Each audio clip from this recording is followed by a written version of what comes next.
존경하는 여의도 침례교회 모든 성도님들, 따뜻한 환영에 감사드리며 이 한 해도 주님께서 여러분 삶에 동행해 주시고 또 하나님의 나라에 이를 때까지 굳건하게 서시는 아름다운 주의 아들과 딸 다 되시기를 주님의 이름으로 축원합니다.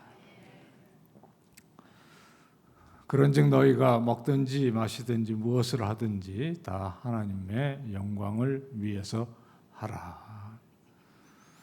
우리 삶의 이유를 이와 같이 한 구절에 담은 구절도 많지 않습니다.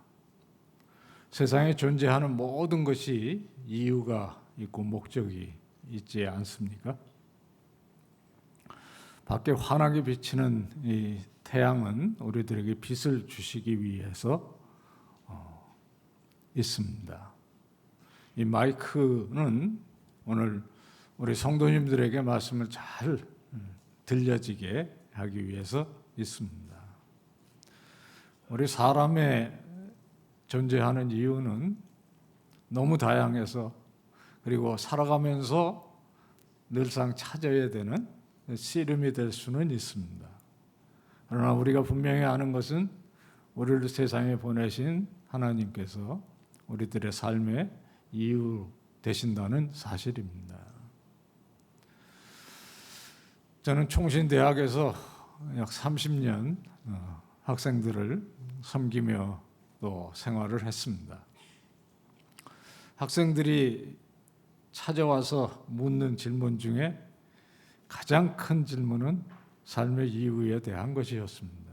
내가 신학을 계속해야 될지, 또 공부를 잘 마치면 그 다음에 어떻게 무엇을 해야 될지, 내가 살아가는 그 목적 이유 자주 묻습니다. 제가 재직할 때에는 제 연구실을 열어놓고 있자 그렇게 생각을 했습니다. 모처럼 학생들이 어려운 마음으로 찾아왔는데 닫힌 문을 두드리고 열고 들어오는 것을 조금 쉽게 하자는 뜻이었습니다. 문을 열고 있으면 오라는 학생보다는 팔로 오시는 분들이 훨씬 많이 오십니다. 그래도 문 열고 앉아 있으면 제 자신이 긴장을 해야 되고 졸거나 딴짓은 못하지 않습니까? 여러 가지로 좋아서 그렇게 하댔습니다. 한 번은 학생 대신 저희 학교에서 제일 체격이 큰 2m에서 거의 조금 모자라는, 체구는 100kg이 훌쩍 넘고 피부도 시커먼 친구가 찾아왔어요. 저희 학교에서 영어를 가르치는 원어민 강사입니다. 뉴욕에 제 친구와 함께 교회를 다닌 인연으로 온 첫날부터 저와 가까워졌습니다. 찾아오면 이런 얘기 저런 얘기 끝에 대개 점심을 같이 먹는데 그날은 쉽게 일어나질 않더라고요. 그래서 제가 할 얘기가 있으면 하고 점심 먹으러 가자 그랬더니 내가 여기 6년 차인데 나한테 꼭 물어보고 싶은 질문이 하나 있다는 거예요. 이번 겨울방학에 내가 어머니를 보러 갔다가 돌아와야 될지가 고민이라는 거죠. 그러면서 이렇게 묻더라고요. Am I wasting my life here? 이렇게 물었어요. 영어가 갑자기 나와서 당황하셨으면 용서하십시오. Am I wasting my life? 내 인생을 여기서 낭비하는 중으로 보이냐? 답이 생각난 것이 아니고 엄청 부러웠습니다. 야, 이 친구는 낭비하는 중이냐, 진행형으로 묻는구나. 저는 그렇게 물을 수 있는 나이가 아니었습니다. 내 인생을 이미 낭비해버린 것이 아닐까라는 씨름을 실제로 하던 때였습니다. 그래서 참 부럽다. 그리고 그렇게 물을 때가 좋은 거다.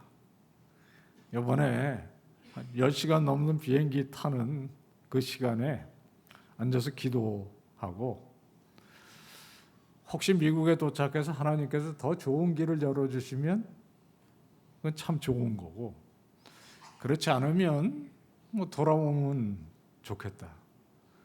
나한테 물었으니까 제 답은 낭비는커녕 정말 학생들이 너무 좋아하고, 원어민 강사 4명 중에 학생들이 제일 잘 따르고 또 노력도 엄청 하고요. 그래서 낭비가 아니라 참 잘 지내는 것 같다. 그 말이 들려서 그런지 돌아왔어요. 그래서 또 한 학기 잘 지낸 적이 있습니다. 우리는 모두 다 자신의 삶의 이유에 대해서 묻고, 또 자기 지혜가 부족하면 남에게 빌리기도 합니다. 우리 신앙의 선조들도 어떤 의미에서 가장 중요한 씨름이 그것이지 않았나 생각합니다. 1647년에 종교개혁이 100주년을 지나가면서 이 개신교의 신앙의 핵심은 뭐냐를 정리한 문서가 하나 만들어졌습니다. 그것이 쓰여진 곳의 이름을 따서 웨스트민스터 신앙 고백서라고 부르는 것입니다. 이 신앙 문건의 핵심적인 내용을 어린 아이들도 가르치기 위해서 그 모든 내용을 줄여서 만든 것이 소요리 문답인데, 그 일문이 정말 명문입니다. 사람의 제일 되는 목적이 무엇이냐? 사람의 제일 되는 목적은 잘 먹고 잘 살다가 아프지 않고 죽는 것이다 라고 얘기했더라면 얼마나 품격이 없겠습니까?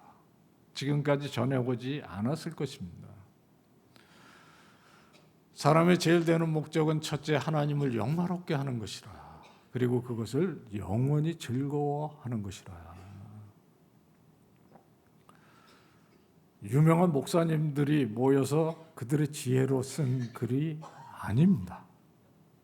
오늘 우리가 함께 읽은 고린도전서 10장 31절 같은 이 성경이 기초가 된 신앙 고백입니다. 그리고 사실 오늘 우리가 이 아침에 여기서 예배드리는 이유입니다. 이것은 성경 첫째 장 첫째 줄에부터 요한계시록 끝에 이르기까지 가장 중요한 선명한 교훈입니다. 이 세상이 왜 존재합니까? 하나님의 영광을 위해서 존재합니다. 그리고 우리는 그 속에서 하나님의 은총 가운데 이 자리에 있습니다. 하나님 우리의 창조주이시고요. 우리가 죄악 가운데 소망이 없을 때 버리지 않고 예수 그리스도의 구속하심, 십자가의 은혜로 구원을 받았습니다.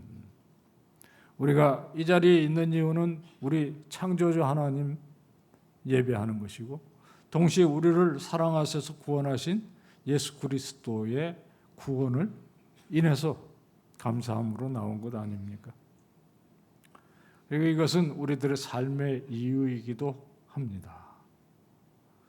성경의 총 요약이요, 마지막 날 우리가 천군과 천사와 함께 하늘 보좌에서 드릴 예배의 제목이기도 합니다.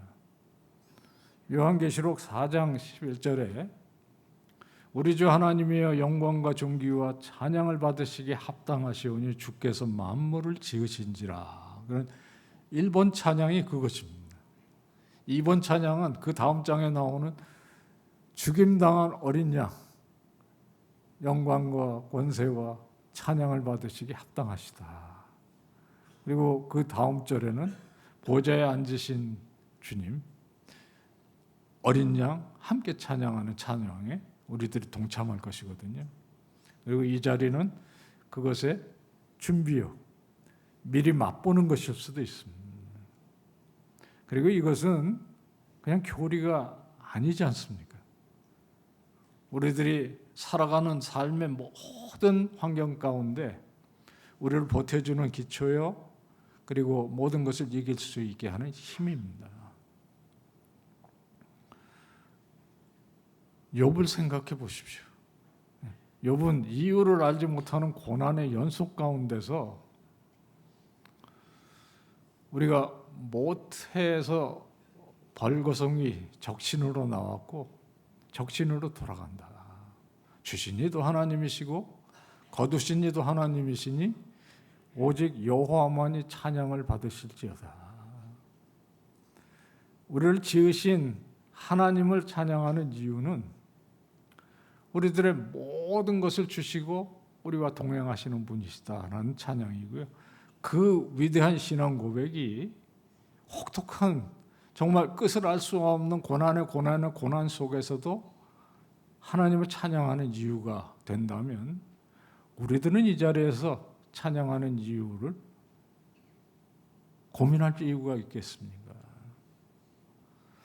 반대로 모든 것이 내 뜻대로 돌아가고 정말 그보다 더 큰 축복의 자리에 있을 때라도 우리는 교만하고 오만할 이유가 없지 않겠습니까? 모든 것이 하나님의 주신 은혜요.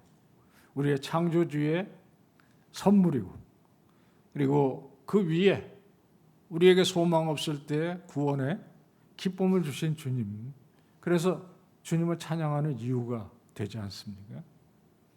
사도 바울은 로마서라는 긴 서신을 쓰면서 하나님의 구원의 섭리에 대해서 조목조목 아주 치밀하게 쓰다가 그 절정 11장 깊도다 하나님의 이 신비로운 지식이라. 그리고 그 절정으로 이렇게 끌어올립니다. 이는 만물이 주에게서 나왔고 주로 말미암고 주에게로 돌아감이라. 영광이 그에게 세세히 있으리로다. 아멘. 그래서 우리는 이 자리에 모인 이유를 압니다. 우리 주님은 창조주이시고 구원자이시고 우리가 영광을 돌려야 될 유일한 분이심을 이런 말씀을 통해서 새길 수 있는 것이죠. 우리가 예배하는 이유와 더불어서 그러면 우리는 어떻게 하나님께 영광을 돌려야 하는 것입니까? 오늘 함께 읽은 그 하나님의 말씀이 너무나 평범해서 놀랄 수가 있습니다. 제가 오래전에 대학을 마치고 미국으로 공부를 할 기회를 주셔서 가서 꼭 공부하고 싶은 분이 계셔 미리 책을 읽고 그 책에 있는 사진도 보고 이렇게 갔는데 도착한 바로 그 다음날 도서관에 내려가서 앉아 있는데 바로 건너편에 그 분이 앉아 계시더라고요. 그래서 돌아서 슬금슬금 옆에 가서 당신이 코넬리우스 벤틸이십니까? 그러니까 할아버지가 아주 인자하게 웃으시면서 손을 잡아주시고 뭐 이렇게 하시더라고요. 안타까운 것은 이미 은퇴를 하셔서 교실에서 만날 수가 없었습니다. 다행히 특강을 하신다고 그래서 근처의 교회 바로 그 가운데 제일 잘 보이는 데 앉아가지고 무슨 말씀을 하시나 기대하고 앉아 있었는데 강의는 재미가 없었습니다. 적어도 그때는 제가 어리석게 그렇게 생각했어요. 올라오시더니 할아버지가 우리 그리스도인들이 꼭 붙들어야 되는 기독교 신앙의 가장 핵심이 뭐라고 생각하십니까? 오늘 바로 답을 하시더라고요. 성경이 말씀하시는 삼위일체 하나님이 우리의 창조주 되시고 그분이 우리의 죄악을 구속하는 구원자 되심이라. 제가 왜 실망했는지 아시겠죠? 제가 유치원 때부터 아는 거고 주일학교 내내 들어서 정말 어떤 면에 마음에 그냥 굳어진 그걸 지금 여기 와서 저 세계적인 석학에서 들어야 하는가 그런 실망 아닌 실망인데 어리석은 생각이죠. 지금 만약에 대학을 갓 입학한 신학생이 저한테 와서 내가 믿는 가장 핵심이 뭡니까? 그럼 똑같이 답할 수밖에 없는 것이 아니겠습니까? 우리는 그 진리를 붙잡고 이 자리에 나왔고요. 우리는 그 주님을 위해서 살 결심으로 돌아갈 겁니다. 우리가 하나님께 영광을 돌리는 방법, 대표적인 방법이 이 자리입니다. 그래서 나왔습니다. 은혜가 충만하기를 바라는데요. 돌아가시는데 끝이 아닙니다. 오늘 본문은 그러니까 어떻게 해야 되느냐를 가르치거든요. 먹든지 마시든지 무엇을 하든지, 과연 정말 우리가 무엇을 하든지, 내일 아침에 출근을 해서 아니면 아침에 식구들을 위해서 아침 식사를 준비하면서 내가 하루 동안 만나는 사람들과 대화 가운데, 아니면 특별하게 부르심의 자리에서 무엇을 하든지 하나님께 정말 영광을 돌릴 수가 있을까? 그렇게 살라는 명령입니다. 하나님은 이미 영광이 충만하신 분입니다. 시편 19편에 그 유명한 찬양이 이렇게 시작합니다. 하늘이 하나님의 영광을 선포하고 궁창이 그 손으로 하신 일을 나타낸다. 아무 소리가 안 들려도 하늘 이 편에서 저 편까지 하나님의 영광은 차고 넘친다는 거예요. 우리가 찬양을 안 하면 돌들이 일어나서 찬양한다. 그렇게 성경은 말합니다. 사실 그래서 우리는 더 하나님께 영광을 보태드릴 수가 없을 겁니다. 우리 신앙의 선조들이 그 고백을 하면서 진짜 방법을 알려줬습니다. 밑에 각주에 우리는 달과 같이 아무 빛이 없어도 중천에 떠서 하나님의 영광을 반사하면 된다. 조건 딱 하나입니다. 가로막는 것이 없어야 하는 거죠. 우리 하나님의 영광스러운 권능, 사랑, 아름다우심, 자비로우심, 우리를 통해서 세상에 비추도록 하면 된다는 것이죠.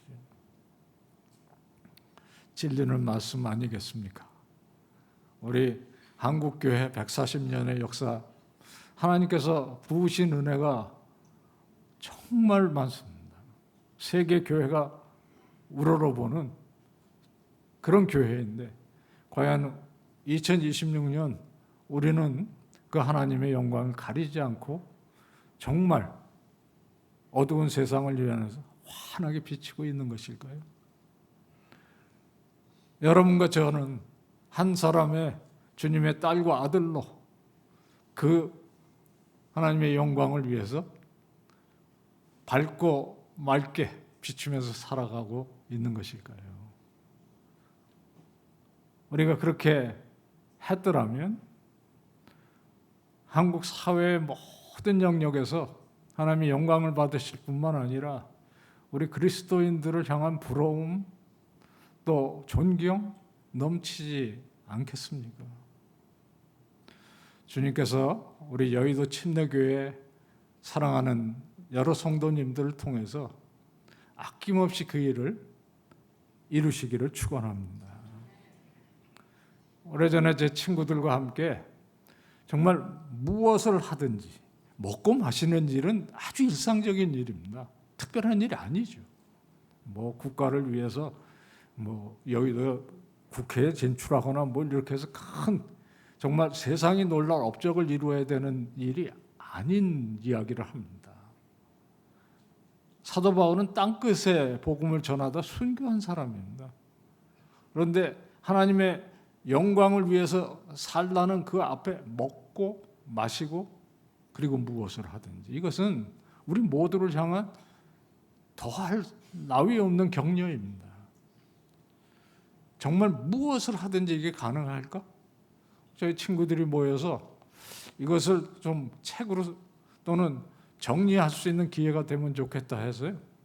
직장 사역하시는 분, 저같이 학교에 있는 사람, 문화, 체육계 또는 가정 생활을 연구하는 사람들, 이렇게 해서 정말 무엇을 하든지 하나님께 영광이 돌려지는 삶에 대한 연구를 한 적이 있어요. 처음에 저희들이 이 책의 방향을 잡기 위해서 토론을 하게 됐는데요.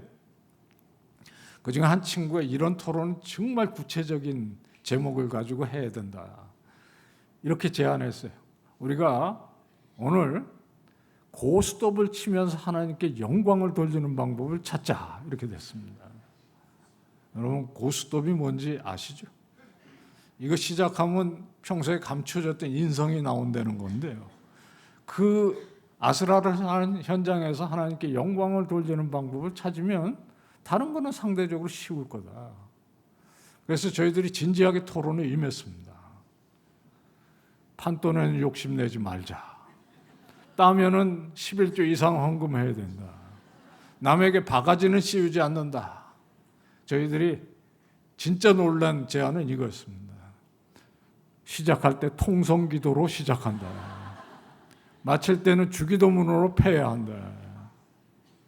여러분이나 저나 좀 재미있어 보이지만 그 뼈 있는 제안입니다. 제가 올해 초에 여기 새벽 기도에 와서 2번 같이 은혜를 나눴는데요. 참 대한민국의 가장 이 정치 심장이라고 하는 여의도의 국회를 향해서 그리고 대한민국이 한국 교회를 위해서 그렇게 아침에 일찍 기도하는 성도님들이 계신다는 것에 정말 감동을 했습니다. 아침을 기도로 여는 것 중요합니다. 주님으로 하루 동행해 주옵소서.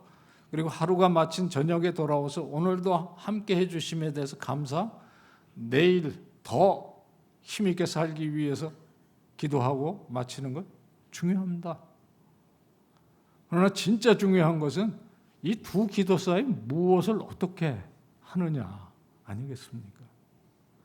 바로 그 면에서 사도 바울은 먹든지 마시든지 무엇을 하든지 하나님께서 이곳에 모인 우리 사랑하는 주의 성도님들 이 진리를 붙잡는 삶으로 하나님께 영광 돌리시는 복이 늘 차고 넘치시기를 축원합니다.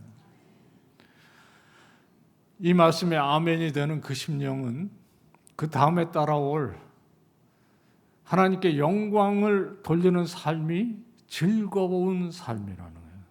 아마 이해하실 거라고 믿습니다. 오늘도 아마 이 자리에 나와서 찬양팀, 성가대, 우리 오케스트라 비롯해가지고 지금도 눈에 보이지 않는 자리에서 이 예배를 위해서 이 공동체를 위해서 봉사하고 헌신하는 분들 정말 그 쉽지 않은 일이라고 생각합니다. 그럼에도 불구하고 우리 모두 어느 하나 억지로 하는 분들이 안 계시죠. 즐거움으로 합니다. 그러니까 우리는 여호와를 위해서 영광 돌리는 삶과 더불어서 그것이 어떻게 즐거운지를 이미 아는 사람들입니다. 세상의 모든 종교인들이 그런 것은 아닙니다. 잘 아시는 대로 많은 경우의 종교는 어려움과 정말 고난일 수도 있습니다. 우리가 이 예배 가운데 하나님께 영광을 돌리면서 기쁨을 누리지만 여기서 끝나지 않고 일상으로 돌아와서 진짜 먹든지 마시든지 무엇을 하든지 직장 생활 가운데 가정 살림 속에서 아이들을 돌봄 가운데서 하나님과 더불어 즐거움을 누리는 것 그거 쉽지 않습니다. 그래도 이것이 즐거운 삶이라고 고백할 수 있을 때 신앙은 본질을 찾는 것이 아니겠습니까? 우리 하나님은 우리를 먼저 즐거워하셨습니다. 죄악 가운데 빠져있는 우리를 구원하시기에 기뻐하셨다는 거예요. 스바냐 선지자는 너희 하나님 여호와가 너희 가운데 계시니 그는 구원을 베푸실 전능자라. 그가 우리로 말미암아서 구원하실 것을 생각하면서 즐거워하고 기뻐하신다. 그렇게 얘기했습니다. 아까 우리가 함께 봉독했던 그 말씀 그런즉 너희가 먹든지 마시든지 그런즉이 무슨 말일까요? 사도 바울은 그 앞에 구원의 진리에 대해서 세세히 이야기했어요. 그러고 던지는 권고가 그것입니다. 그런즉 이것은 사도 바울의 유명한 관용구입니다. 언제 쓰냐면요. 구원의 진리를 마치고 그러니까 어떻게 살아야 되는데 라는 것을 이야기할 때 쓰는 말입니다. 사도 바울은 대충 쓰는 그 서신의 딱 가운데 그 말씀을 써요. 에베소서는 6장으로 되어 있는데 4장 1절이 그러므로, 이게 헬라어로 같은 단어입니다. 골로새서 4장으로 되어 있는데 3장 1절에 그러므로 이제는 위의 것을 찾으라. 아까 말씀드렸던 로마서는 11장까지 오직 주님만이 영광을 받으실지어다 라고 얘기하고 로마서 끝나지 않지 않습니까? 그러므로 사랑하는 형제들아, 하나님의 모든 자비하심으로 너희를 권하노니 너희 몸을 거룩한 산 제사로 드리라. 그렇게 하려면 첫째 이 세대를 본받지 않아야 되고요, 변화를 받아야 되고요, 하나님의 선하시고 기뻐하시고 온전하신 뜻은 무엇인지 분별하도록 하라. 16장까지 계속됩니다.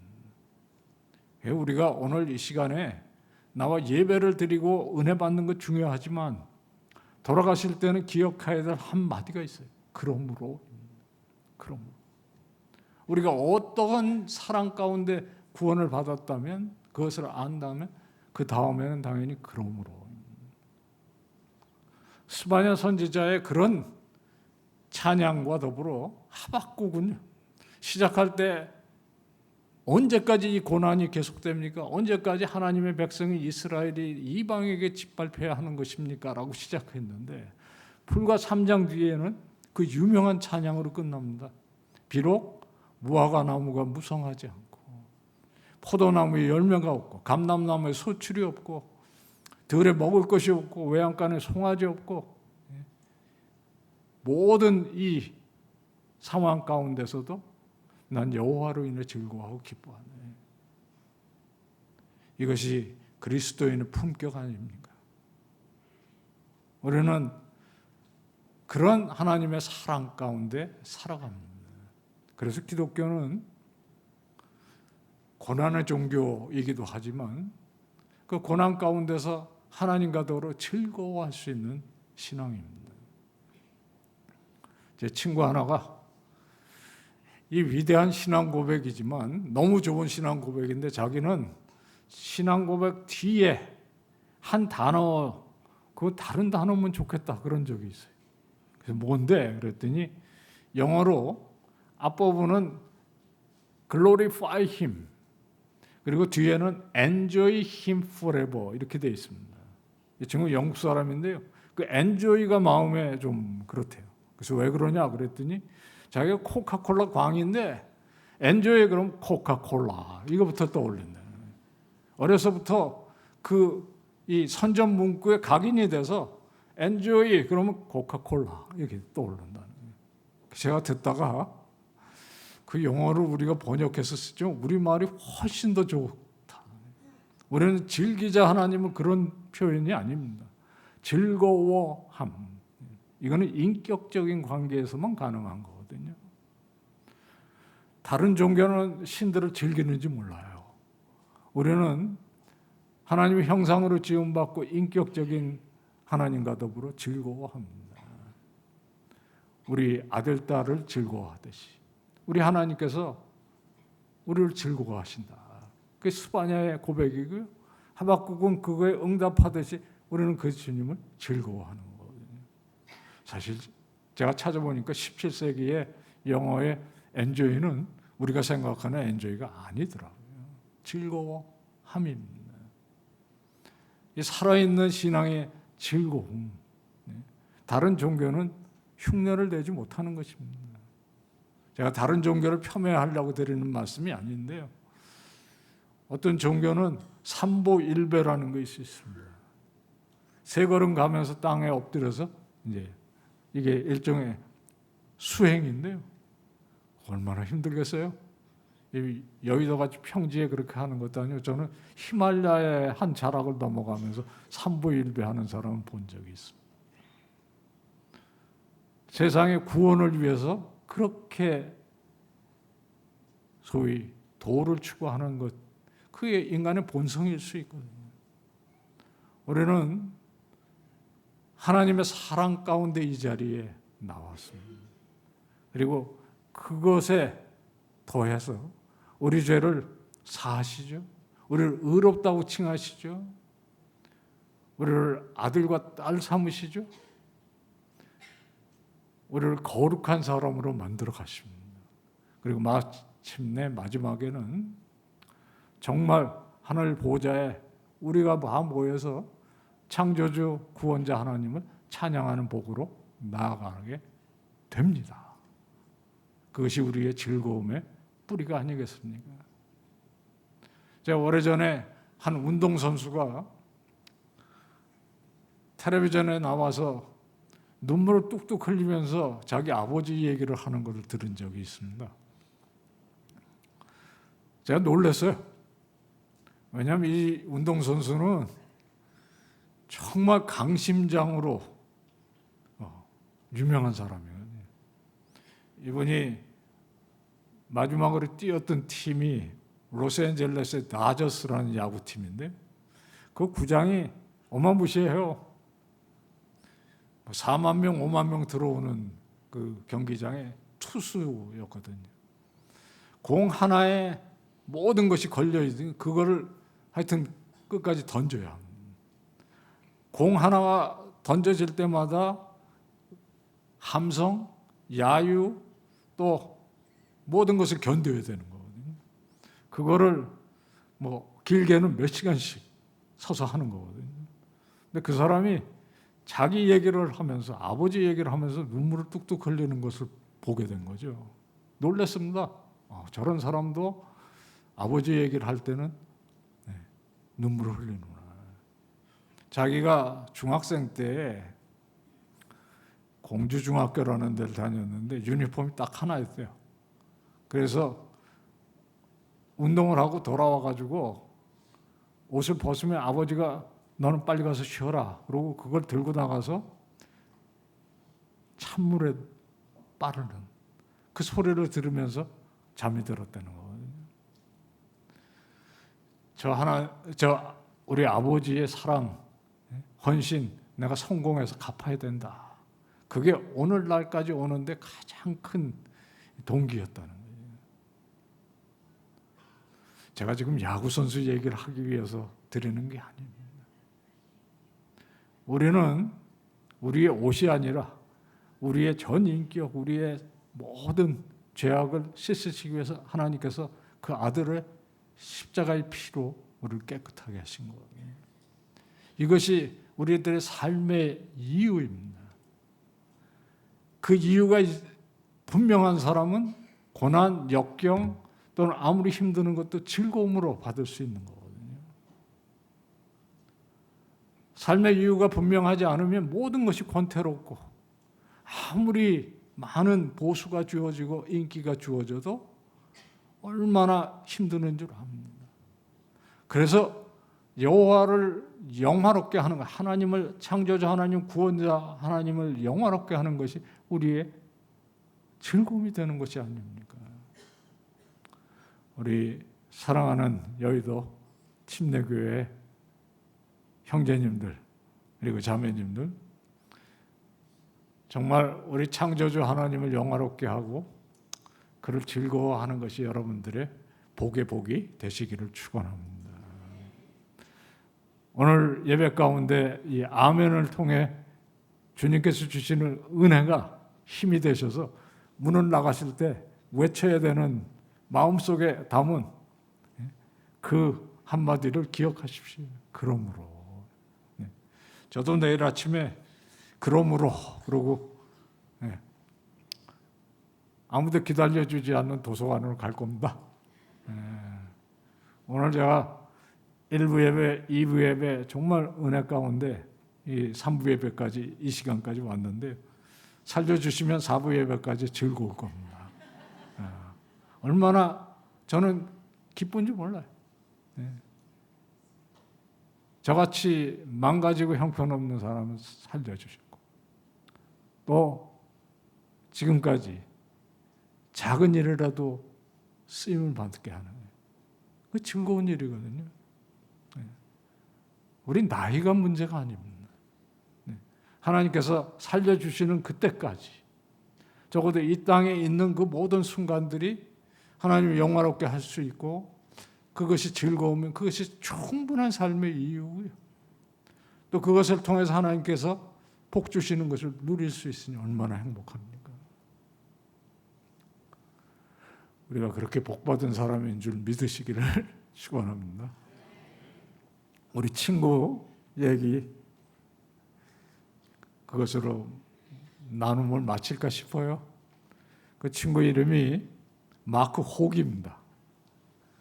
우리 마크는 지금 주님 품 안에 있습니다. 2012년이 8월 4일에 투병하시던 홀로 사시던 우리 누나가 부름을 받았어요. 그래서 장례식장에서 이제 절차를 시작하려고 제가 분주하게 뛰어다니는데 학교에서 전화가 온 거예요. 빨리 학교로 돌아와야 되겠다. 마크가 죽었다. 그 뜨거운 날에 서초동에서 팔당을 가겠다고 자전거를 타고 교회 친구들과 출발을 했는데 잠실에서 쓰러져가지고 3분 안에 하나님께서 불러가신 거예요. 37살이었습니다. 그 한 주일에 제가 장례를 2번을 치렀어요. 저는 교회에서 목회하는 사람이 아니잖아요. 그것도 누나, 친구 이렇게 되니까 지금도 바로 2주간 아닙니까? 정말 제 인생의 의미와 목적 늘 생각할 수밖에 없어요. 다행히 누나하고 그 마크의 어머니가 한국에 오는 것이 늦어져서 수요일에 우리 누나 그리고 금요일에 학교를 갔더니 그 큰 거구가 요만한 단지에 재가 돼갖고 돌아왔더라고요. 그 어머니가 한국에 묻어달라고 부탁했어요. 그 제가 그 재를 손으로 어서 묻어줬어요. 정말 우리는 이 짧은 인생을 낭비하지 않는 것이 아니에요. 내 인생은 과연 이유가 있고 목적이 있을 텐데 나는 그것을 이루어 드리고 사는 것일까? 인생이 길지 않은 만큼 오늘 말씀 가운데 그러나 내가 하는 일이 무엇이든지 그것 자체의 의미보다 그것을 나에게 시키신 그 주님의 은총을 생각하시면서 여러분들에게 복된 하루하루가 되시기를 주님의 이름으로 축원합니다. 그럴 때 우리는 낭비하는 인생이 아니고 주님께서는 영광을 받으시고 우리에게는 즐거운 삶 될 줄로 믿습니다. 오늘 하루의 복이 그러므로 다음 주일까지 돌아오는 한 주간 되시기를 축원합니다. 다 일어나셔서 우리 이 말씀의 내용을 찬양으로 고백하고 기도하고 예배를 마치겠습니다. 내 삶의 이유라. 예수는 내 힘. 예수는